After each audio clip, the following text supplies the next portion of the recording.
Salut tous dans le nom de notre précieux, glorieux et merveilleux Jésus-Christ. Aujourd'hui, j'avais une pensée que j'aimerais qu'on puisse partager tous ensemble pour la gloire de notre Seigneur. Alors, bien aimé, aujourd'hui, j'aimerais qu'on puisse parler sur l'handicap. Alors, avant que j'aille un peu plus loin, j'aimerais d'abord vous faire comprendre c'est quoi l'handicap ou c'est qui un handicapé. Bien aimé, un handicapé, en fait, c'est quelqu'un qui a certains désavantages physiques ou moraux. C'est quelqu'un qui manque certaines facultés de se développer normalement. Donc, en gros, c'est quelqu'un qui a certaines limites. Alors, bien aimé, ce que nous devons comprendre, c'est que les handicapés, souvent, d'une manière générale, ils sont des dépendants. Bien sûr, par rapport à leur situation physique. Ils dépendent des autres, ils dépendent de certaines choses par rapport à ce qu'ils sont. Ce que j'aimerais faire comprendre, c'est que nous sommes tous quelque part des handicapés. Mais nous ne sommes pas tous des handicapés physiques. Il y a une nuance. C'est ça que je veux faire comprendre au peuple de Dieu aujourd'hui. Nous sommes tous des handicapés quelque part.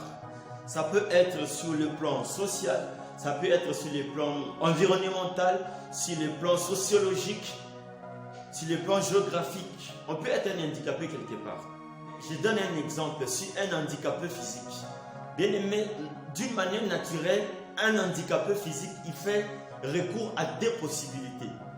Soit qu'il puisse s'appuyer sur un homme, soit qu'il puisse s'appuyer sur une béquille par rapport à son handicap.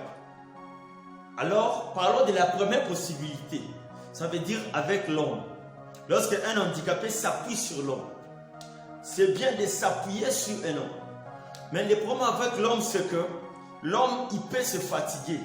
L'homme ne peut pas être dispo à tout moment. L'homme peut être fatigué.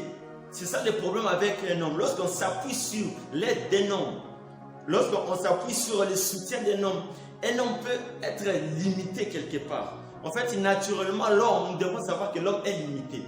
C'est ça le problème avec un homme. Lorsqu'un handicapé s'appuie sur l'homme, en fait, il n'est pas garanti.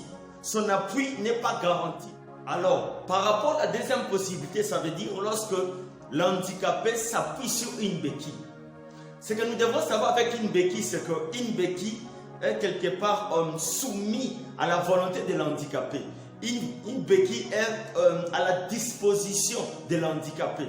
C'est ce qui vient avec la béquille. La béquille sera toujours là. La béquille ne se fatigue pas. La béquille est toujours là disponible. Par rapport à ces deux possibilités, ça veut dire un être humain ou une béquille. C'est bien de s'appuyer sur un homme, mais c'est mieux de s'appuyer sur une béquille. Alléluia, parce qu'une béquille ne se fatigue pas. Une béquille peut te faire accompagner partout où tu veux. C'est ça le problème avec une béquille.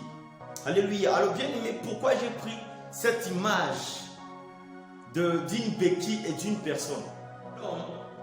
D'une manière naturelle, il est limité. Il a des limites. Donc ça veut dire que certaines choses, par lui-même, il ne peut pas le faire. Pour faire certaines choses, il aura besoin de l'aide. Il a besoin qu'on puisse prêter de l'aide. Lui venir en aide, lui soutenir. Mais souvent, c'est que l'homme, des fois, il se trompe d'appui. Il se trompe de soutien. En fait, il se trompe de personnes qui peuvent le soutenir. Qui est cette béquille ici? Lorsque je parle de soutien, lorsque je parle de béquille, oh, bien aimé, laisse-moi te dire ceci, que la vraie béquille, ce n'est rien d'autre que Jésus-Christ de Nazareth. C'est lui le véritable soutien. C'est lui le véritable appui, bien-aimé. Lorsque tu t'appuies sur cette béquille, lorsque tu t'appuies sur Jésus, bien-aimé, tu dois savoir que lui, il va te soutenir. Fais de Jésus ton appui. J'aimerais que nous puissions lire la Bible. Là, je suis dans le livre de 1 Chronique 16. Le verset 11, la Bible déclare: ayez recours à l'Éternel et à son appui. Alléluia. Cherchez continuellement sa face. Bien aimé, là c'est David qui a compris ces choses. Il dit que nous devons avoir recours à l'Éternel et nous devons avoir son appui. Nous devons s'appuyer sur lui. Alléluia. Parce que sur Jésus, sur l'Éternel notre Dieu, nous avons un appui sûr. Dieu, il ne se fatigue pas. Dieu, il ne va pas nous abandonner. Dieu, il ne va pas prendre des raisons afin de nous soutenir. C'est l'appui par excellence.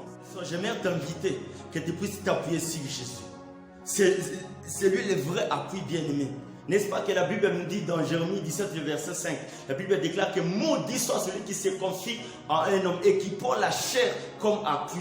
Alléluia. Dieu il dit ceci, que celui qui va s'appuyer sur des hommes, qui puisse être maudit. Mais bien aimé, j'aime la Bible. Dans Jérémie 17, le verset 7, la Bible dit que béni soit celui qui se confie en l'Éternel et qui prend l'Éternel comme son appui.